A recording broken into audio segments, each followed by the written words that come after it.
The newest Mindless Self-Indulgence album is called How I Learned to Stop Giving a Shit and Love Mindless Self-Indulgence. And this album has what I think is some of the strongest songwriting that I've ever heard from Mindless Self-Indulgence. When I first heard Mindless Self-Indulgence, somebody asked me how I would classify them, and I said I guess they're kind of industrial, but the person who asked me the question didn't really think that that label actually applied very well. And I guess they do sound a little bit too happy at times to qualify as industrial, or maybe they're a bit too punk sounding to qualify as industrial. Then sometimes they almost sound like a pop music group. The opening synth line in the song Fuck Machine, for example, sounds a lot like the opening synth parts in Applause by Lady Gaga. As a matter of fact, if it weren't for Jimmy Ewan's naughty lyrics and occasional screaming, I don't think there'd be all that much standing in the way of Mindless Self-Indulgence having a few top 40 singles. Actually, do they have top 40 singles? I don't even know. I don't think they do, but I wouldn't be surprised. And I mean that in a good way. But I think most of what Mindless Self-Indulgence does is still a little bit too freaky for most of the mainstream. But Fuck Machine and It Gets Worse are really catchy. The songwriting on this album sounds a bit more developed than it has on previous albums. Their older stuff sounded more experimental in a lot of ways. And they haven't lost those elements that make them sound unique, but it sounds like the songwriting has gained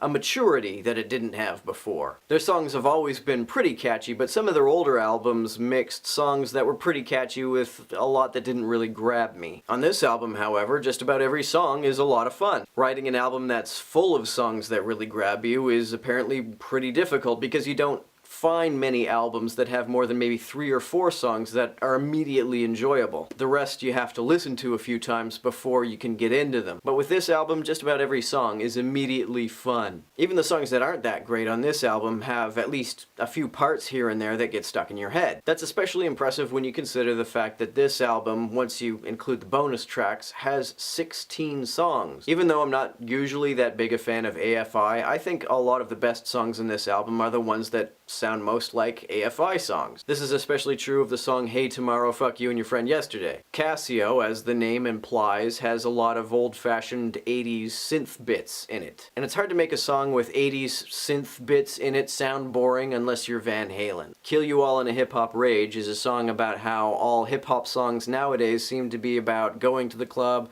dancing to the club, looking around the club, and how a lot of rappers from the 90s who are currently dead would probably shoot all of today's rappers. So this album was a lot of fun. Mindless Self-Indulgence is usually a lot of fun. But this album was even more fun than I usually find them to be. This album was funded through fans making donations on Kickstarter. When I found that out, I thought it was kind of odd, given that I thought, Mindless Self-Indulgence is something of a popular band. They're not mainstream, but you wouldn't think that they would need a Kickstarter campaign to fund their album. But either way, I think the folks that did donate money got their money's worth. This album was not at all a disappointment.